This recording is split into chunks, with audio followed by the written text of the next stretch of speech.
سلامونه د هیواد ټیم یوټیوب چینل درنو مېوالو سړي مشو وخت په خیر. افغانستان څنګه سیریز وګټلو؟ نجیب الله زدران څنګه 22 منډي جوړې کړې؟ دې ته ورته نور معلومات په دغه راپور کې را سره وګورئ.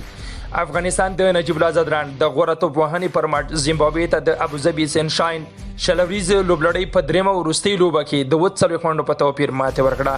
د یادې لوبلړۍ اتلولي 3-0 په وړاندې په خپل نوم کړه. د ابوظبي شان شلوریز لوبلړۍ درېمه او وروستۍ لوبه چې د متحده اماراتو په شیخ زاید کرکټ لوبغالي کې ترسره شوه، د لوبې پچ افغانستان وګټله او په خپل د توپوهنې پریکړه وکړه. افغانستان په لومړۍ نیمایي کې د وکټو په غورځېدو سره 103 منډې جوړې کړې او د 104 منډو هدف زیمبابوې ته وټاکه.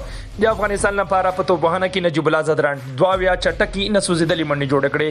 عثمان غني 9 اصغر افغان 40 او کریم جنت 21 منډې ترسره کړې. د زیمبابوې په توپ کې بیا نګراو او مزربانی هر یو 2 سکندر اعظم سکندا او فراز اکرم هر یو وکټ ترلاسه کړه.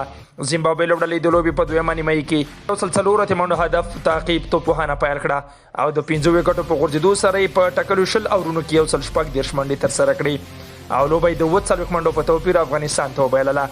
د زیمبابوې لپاره په توپوهنه کې سکندر رضا 140 نسوځېدلې، راین بورل 9 نسوځېدلې او مسکندا 10 منډې ترسره کړې. د افغانستان لپاره په توپ اچونه کې کریم جنت و فضل حق فاروقي محمد نبی او نوین الحق هر یو وکټ ترلاسه کړله. نجیب الله زدران د 22 چټکو منډو جوړولو فورمات د لوبې غوره لوبغاړی، خو کریم جنت د 15 وکټو اخیستو ترڅنګ د 100 منډو په جوړولو سره د لوبلړۍ غوره لوبغاړی وټاکل شو.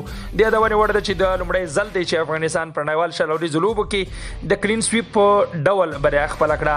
د دې ترڅنګ د 2021 کال په جریان کې افغانستان ایرلینډ ته هم په یو ورځنۍ سیالۍ کې د 3-0 په وړاندې کلین سویپ ماتې ورکړې وه.